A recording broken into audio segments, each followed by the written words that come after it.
I just don't think it's anything something that happens to everyone every now and again. Like, thinking about diving into the median on a highway or jumping out a window. What are you talking about? That's more. Hold on, that's more understandable because it's like the whole thing. You think about diving into the median on the highway? Have you ever been standing at the edge of like a railing or a highway place?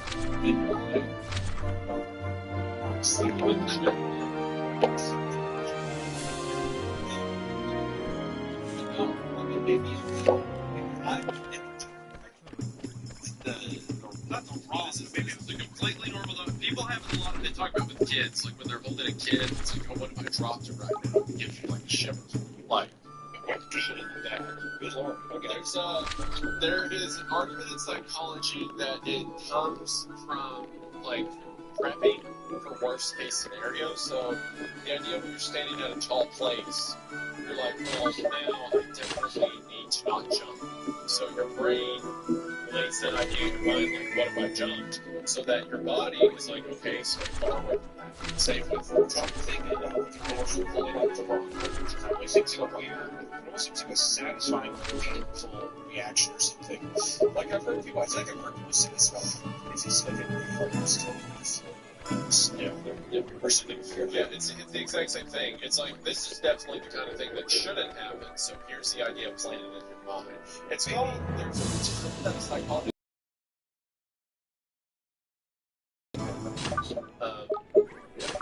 Maybe it's just a little pressure. Maybe it's just a little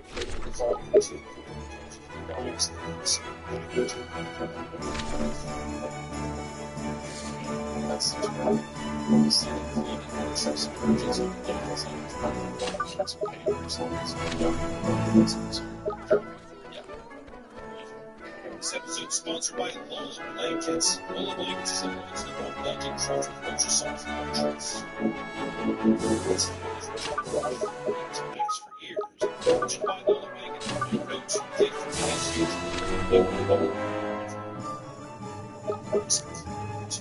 When you get a Lola Blanket, it upgrades the entire Lola room space instead, making it feel warm, cozy, and snug. And Lola Blankets come in a range of sizes, large perfect for watching movies and couch or snuggling up with someone else. They have blankets for those looking for any Plus, they also have matching pillows too. They look amazing and are just as comfortable. Lola Blankets have over 20,000 five-star reviews, and it's a gift that people don't stop raving about. For a limited time, our listeners can get 5% off select Blanket products with code-free cast checkout. Just head to LolaBlankets.com and use code CHOICE to grab your purchase. Guys, we work on that. Releasing why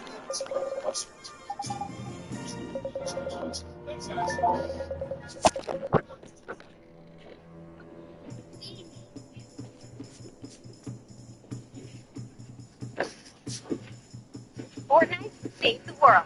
You are now free to join the fight. Introducing the new Full of Life bag, new double wear.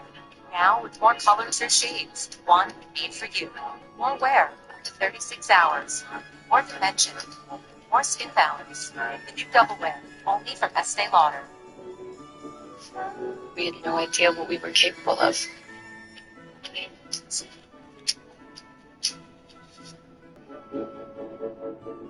A Honda isn't built to blend in, it's built to lead. From engines sparked with precision to design that comes alive in your hands, every detail has intention. Innovation with a pulse, performance with discipline. Others make cars. Honda engineers momentum. Drive something that doesn't just take you places. Drive something that moves you. I'm sure there's some deep Freudian psychological bullshit being behind it all, but as long as you don't actually try it, it's no big deal. Marcus's nonchalance put my mind at ease. I guessed I wasn't such a freak after all. There was probably something deep in the human subconscious that made my monkey brain want to do the unthinkable. I pushed it out of the forefront of my mind after that and tried to concentrate on my garbage job. I would have probably stayed nice and safe in my happy routine for a good number of years if it hadn't been for the snack bar. I had to stay at work late one Thursday night.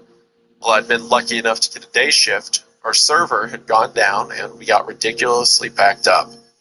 I felt bad leaving it all on the night shift to take care of, so I stayed until about 10:30 to help them process everything. I wobbled out on sore feet ahead of a chorus of thank yous, feeling fulfilled but also tired and hungry as hell. A 13-hour shift can do mean things to a body. I texted Marcus to tell him that I'd be late, and then I hopped in my car and started heading home, driving carefully so that I didn't run off the road in my depleted state. I passed a few familiar sights on the way: Chick-fil-A, Chevron gas station, a few cow fields. I got to an intersection that I'd passed a million times before and noticed something new in the darkness. The abandoned storefront sitting across the road from an Episcopal church looked significantly less abandoned than it used to. It was a rundown wooden building with one of those Coke signs usually reserved for old-timey Southern general stores or hole-in-the-wall barbecue restaurants. A neon open sign in the window cut through the darkness and nearly burned my eyes with how bright it was. I slowed, curious. It was true that I was dead tired, but my growling stomach convinced me to stop and grab a snack before I drove home and face planted into my bed. I pulled into the empty parking lot and walked up to the door hesitantly. The sign cast enough of a glow for me to see the name of the place: Lucille's Late Night Snack Bar. It seemed like a pretty odd place for a snack bar, but it got the point across. Not many places in a small town like this were open late, so why let Taco Bell and Waffle House corner the market? Okay, first of all, we let Waffle House do whatever they want. I'm actually wearing a Waffle House shirt right now, funny enough. I walked up the creaking, water-damaged steps and pushed open the door. A rush of cold air and the tinkling of a bell greeted me as I stepped inside. The tiny shop was filled with all kinds of snacks from all eras, kind of like the ones at those Cracker Barrel general stores. I was surprised at just how well stocked and organized the place was. Jars full of Twizzlers, licorice, and peppermint sticks lined the shelves above stacks and stacks of Reese's Cups, Mary Janes, and candy cigarettes.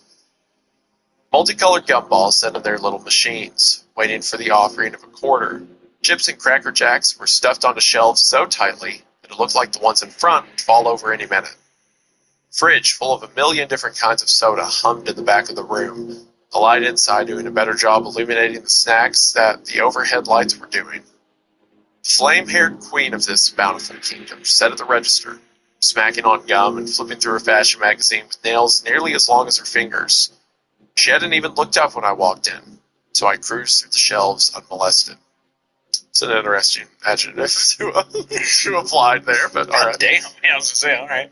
I was about to grab a moon pie and call it night when I noticed that there was another room. It was separated from the main room by a curtain of multicolored beads that would have looked more at home in a kid's bedroom than a snack shop. The sign outside the door read, "Midnight Snacks. Enter if you dare." I raised an eyebrow at that. It seemed a little cheesy, but it got my imagination going. My initial thoughts were bongs or porn. When I pulled back the beads and stuck my head inside, that wasn't what I found at all. The midnight snacks seemed like a jumble of random objects. A few bottles of Fabuloso and drain cleaner populated one shelf, while the next held what looked like a few jars of human teeth. I roamed the shelves, taking in everything I saw. Legos, different assortments of rocks, Play-Doh, jars of mud and dirt, detergent and dishwasher pods, bath bombs, makeup, caulk, so on and so forth. I picked up one of the rocks, sedimentary gray and brown type deal, and turned it around in my hands for a while. It felt like a rock, but at the same time, not much like one. Almost like I could sink my teeth into it and it would yield. I put it down before I tried it. I moved on instead of the teeth. I reached into one of the jars and pulled one out, inspecting it. They had to be fake, but the sheer variety and detail meant that someone had spent an awful lot of time crafting these. I started to get the same feeling from the tooth that I did from the rock, so I hurriedly shoved it back into the jar. A freezer with large pictures of different types of ice cream set in the corner, but when I looked inside, I was staring at what looked like human eyes and limbs separated in little containers. I stepped away from it when I saw that the label on one of the white plastic containers said, "Chubby Fingers." I started to get really nervous. Was everything in here some kind of edible replica of a non-edible thing? It seemed like a pretty ridiculous business venture. This is fun. I see the similarities between this and the voodoo shop, right? Where it's kind of like, oh, whatever your desire is, it feeds into it, but it's for people who like want to consume random objects. I was wondering if it's random people or if it's catered to her specifically. Like at the store knows, and it's just like a bunch of other shit that we haven't found out yet, you know? Yeah. But Yeah. What's that? It's Pika. Pika's that thing where it's like you feel compelled to eat like dirt or metal or like non-digestible stuff. If you're thinking, if you've looked at like temptation. a lava lamp and you're like, man, I want to drink that, you would assume that there's other things of like, almost like just generalized sensations that that you feel. There's probably been other random stuff that you've thought about. Yeah. Yeah. I'm curious if This is interesting because it's almost like a story that would typically be about sex, right? It could be about a woman or temptation and stuff like that, but it's about wanting to eat random things. It's interesting. I always like this idea too of it being like on her way home from work. It feels like it's very much teetering towards the idea of like she's gonna fucking pop in a couple teeth on her way home and like eat a bunch of random shit to where I wonder how it's gonna affect. Like by the time she gets home during these things, like does it affect her physically to where even like her partner's like what the fuck is it? What's been going on? You know what I mean? Yeah, it also kind of makes it feel like a ghost diner. Like it's just a place that appears when you're tired and by yourself and there's no witnesses around. Yeah. I was about to just pay for my moon pie and get out of there when my eyes fell on a tiny shelf at the corner of the room. Sitting there, much like it had been in that hippie store, was an exact replica of my lava lamp. There were a few sitting next to it that had different colors, but my eyes were locked on my purple-pink bedside companion. Reached over and touched the glass. Felt warm to the touch. Not quite hot. It was more like the outside of a coffee mug than anything else. Figured I could screw off the top, blow on the contents a little, and I wish I could tell you that I drew my hand back, marched out of that store with my moon pie, and never went back to the freakish place again. But instead, a hand that may have been mine reached out and grabbed the lava lamp. Card that may have been mine paid for it along with my moon pie. A person that may have been me drove home in silence, moon pie in one hand, steering wheel in the other, hearing my new lava lamp shift around in a brown paper bag, wrapped like it was a bottle of wine instead of tacky home decor. The moon pie was gone by the time I pulled into my driveway. The lamp was all I had left. The phrasing on this is so much like it's a sexual act, right? Like a sin or like a shame that you're carrying with you, and it's all you can think about walking through the door, obsessing over, and stuff like that. I think it's a temptation factor that makes it feel that. Yeah. Gives it that. Yeah. Because she's already discussed that it's just like, oh, I don't know, I probably shouldn't. But it's actually being tempted at the store and giving in. You know what I mean? Yeah. It's like the phrasing with it's almost like a teenage boy who's trying to hide a porn mag from his mom. You know, like it's in the bag. I just have to get in the door, move, stuff like that. I shuffled into the house, trying to be light on my feet so I wouldn't wake Marcus. I slipped into the bathroom and closed the door behind me, praying that he wouldn't wake up anytime soon for his late night pee. I slowly took the lamp out of the bag and stared at it, my hands trembling. Even though it was unplugged, it was still warm. The globs of wax made their slow journey from one end to the other without the help of electricity.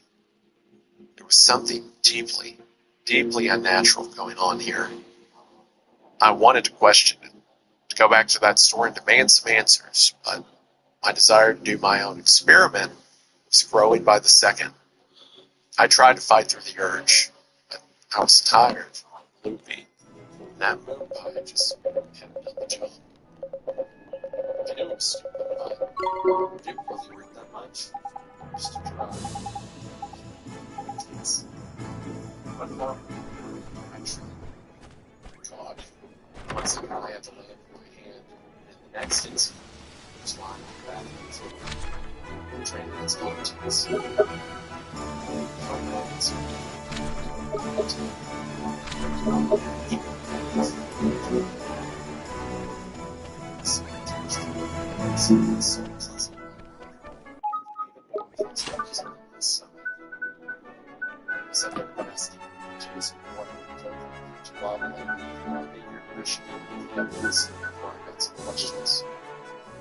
Watched it trash. After I brushed my teeth, probably with this 15 times. Noticed the sugar content of a drink like that. For all the bad beside this. I think the experience and taste just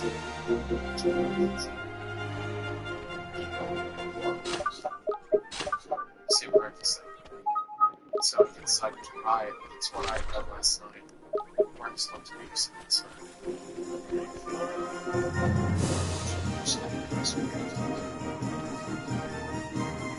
I am on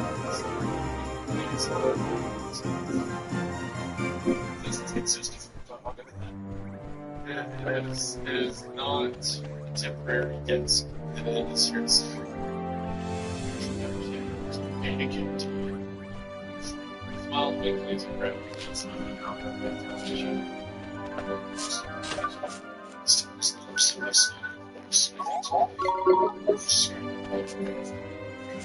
It seems like but not attacking to his fingertips as I said. My hands, which I've been trying to keep steady for the longest, shows like the beginning of the ambition. Even after it's an exorcism.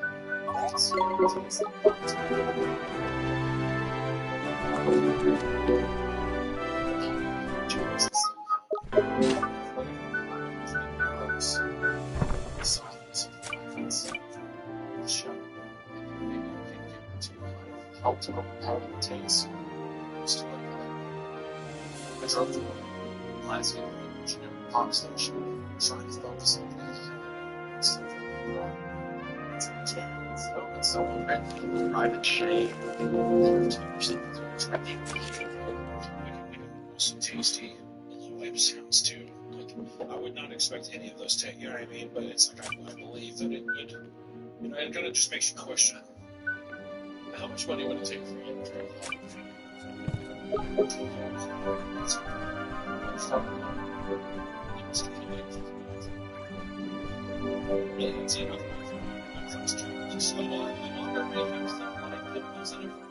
But it's nothing deadly. You'll probably get a stomachache, but that'd be it. If I were lying in my fat ass, dude, I'd feel like I'd buckle under a lava lamp. Now, there's a dollar amount. If someone came up and was like, here's $1 million to drink a lava lamp, yes. So that means there's a price between 0 and $1 million. I mean, like, maybe 1,000 dollars. It's way closer to 0 than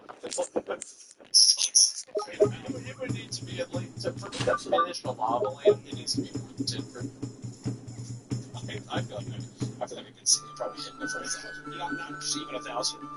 1,000 down there. 10 grand. I got like $1 million. Well, you know what I mean? It's like, goddamn, I mean, like, yeah, but then I kept thinking about it, I'm like, realistically, also, I don't know the size of the website. It's like, $1,000. Do you want to drink this lava for $1,000? I think I might. I think I probably could, even if I would be nervous. I'd just be nervous if the wax would caught my throat.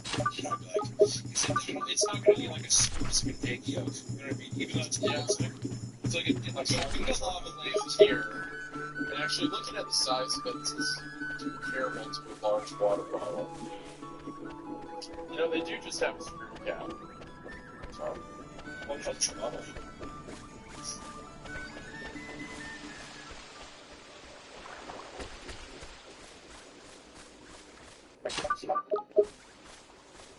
That wax is gross.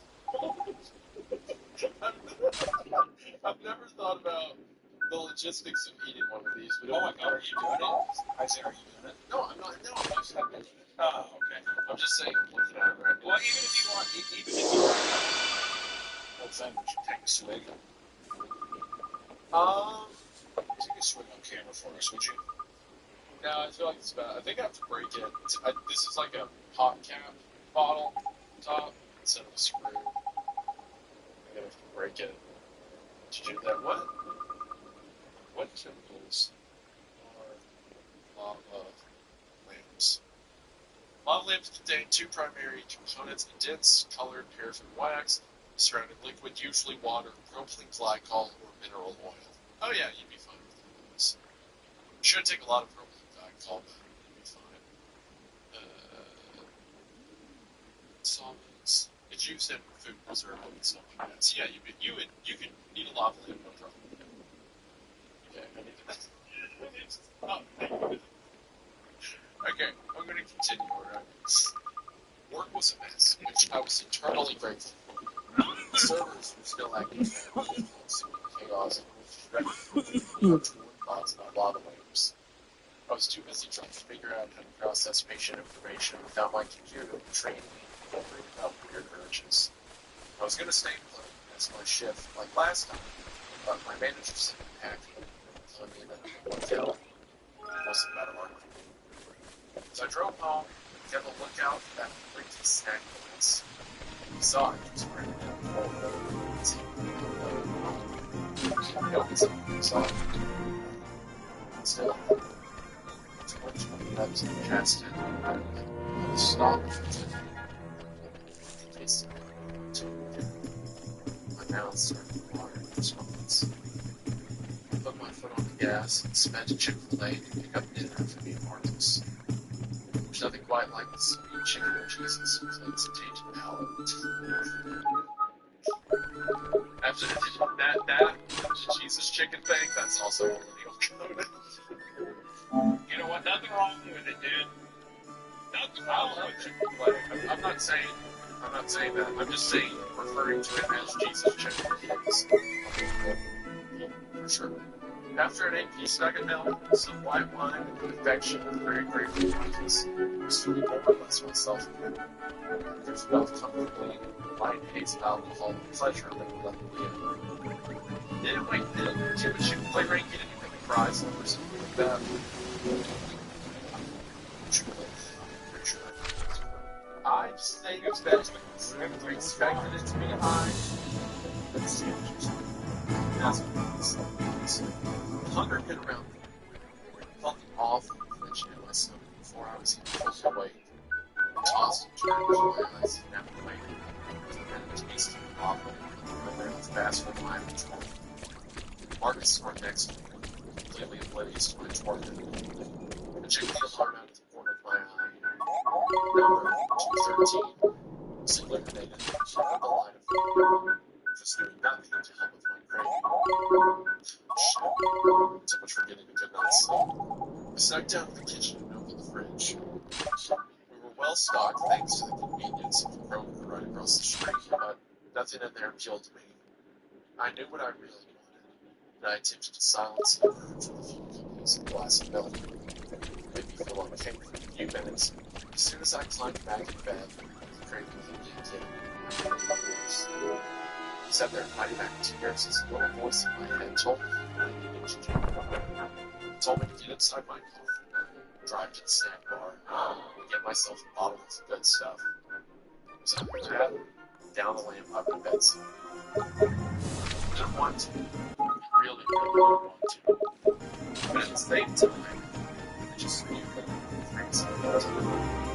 So I followed onto my car to the office, shielding out the lamp before I had a chance to change my mind. Even as I was driving, I tried to these moments. Still had options, even at this ridiculous hour. I could go to Taco Bell. I could go to a gas station and load up on regular Cuban snacks. Hell, I could even try to hit up one of my friends with regular lunches. Although they probably wouldn't appreciate it since they couldn't. Anything meant rather than easily go to that store, grabbing an armful of olives, and standing at the register in my pajamas, being judged by the word man hidden away from hands. You can guess which one of these things actually hurt me. 24 February was last time I said, just very low one more. Certain less lights. Nearly out to something. This Free from rehab. Switch genes and evenly clear acne and 10 improvements to clear acne and visit the day post-acne marks. how to find the right car for you. Go to cars.com, read expert reviews. Find your off-road fast on cars.com.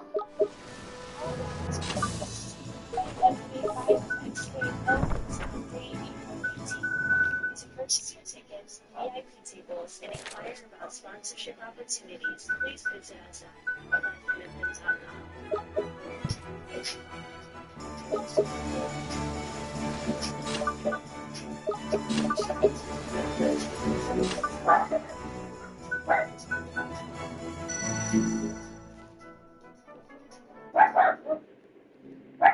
This episode's sponsored by Tushy. Tushy's electric.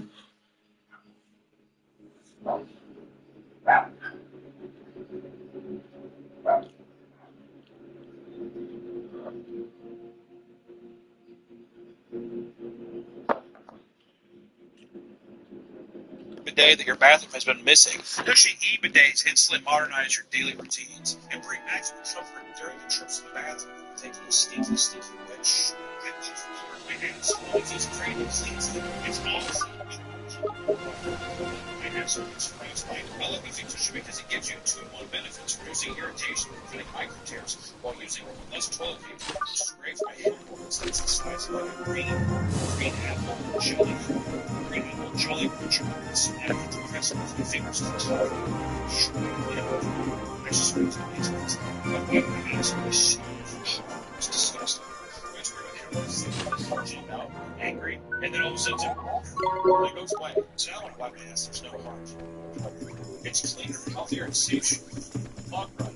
That's because with Tushy, you use up to 80% less toilet paper. And less toilet paper means less clogged toilets and less gross bathroom experiences. Other thing that I really like about Tushy is that it's really easy to use. You can sit, turn it on, clean your asshole, and dry it using the built-in hair dryer. Tushy bidets go on easy. 10 minutes or less over existing toilets. No power tools needed. Restore your balance to your bathroom. Today, everyone's talking about Tushy. Enjoy a spotless clean where it matters most and make going to the bathroom the most comfortable thing you can do. For a limited time, our listeners get 10% off their first bidet order when you use code Creepcast at checkout. That's 10% off your first bidet order at HelloTush.com with promo code Creepcast. Thank you, Tushy, for sponsoring this episode. Back to this episode.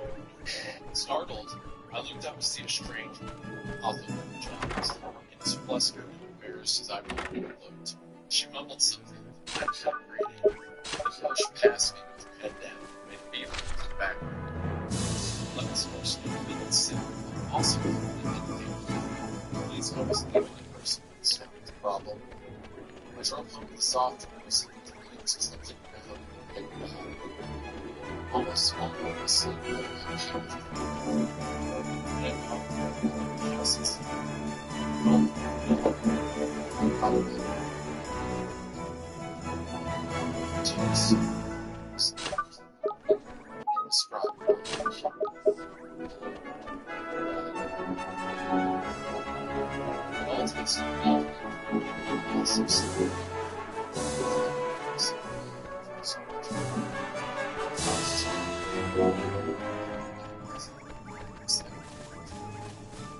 Finished all 4 flavors of my memories, totally satisfied. 20 minutes in vain, the empty glasses. Shame that I felt that first night was completely absent. My first curious mistake this time was an active choice. And I no other option. You're such about this sexual kind of thing that I can't force you free to be like a drug addict or something.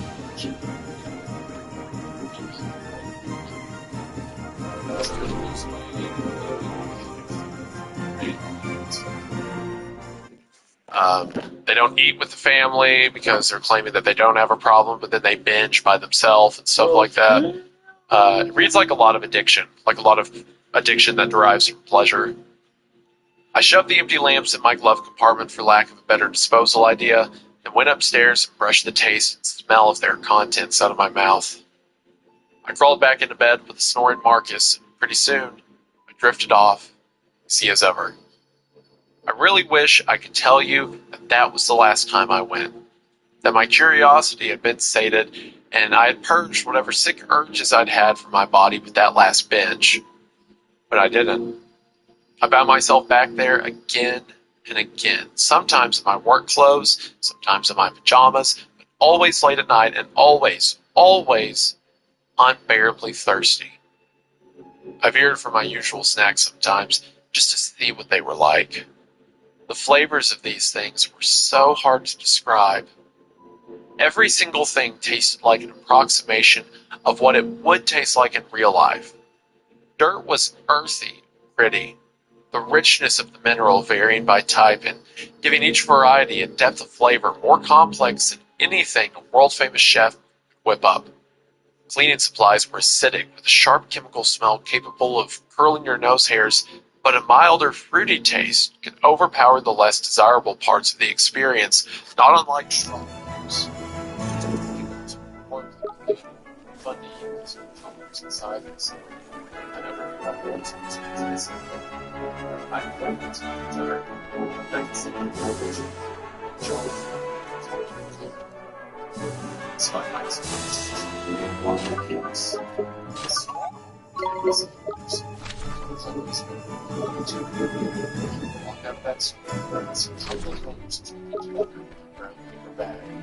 satisfaction. That satisfaction. I was trying to give myself a surprise to I was initially honest with the audience, but it's almost like just testing everything out. Like it's just so that the intentions are so much. It's in a little also not trying to action. It's not that it's not everything. It's great.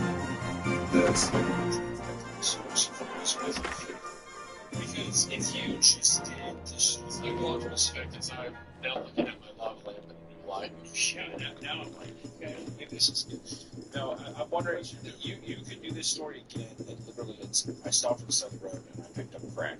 You could. That would be the same story. Yeah. Right. Then you can go back to I was coming back from my nursing shift and I saw the crack bag on the side of the road. Yeah, but you know what I mean. Like it's you can replace this immediately with drugs and be the same. I wonder what very intentional game, like lava lamp, very specifically like fabulous so Legos. I'm wondering, does it disarm the threat of what it is? Like it's gross, but if it's supposed to be a thing where sympathizing with things like it's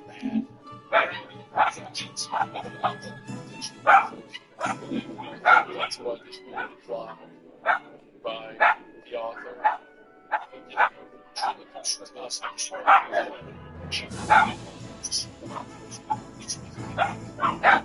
Objects has like I said, it's sort of the effect of it's like don't think it's too much.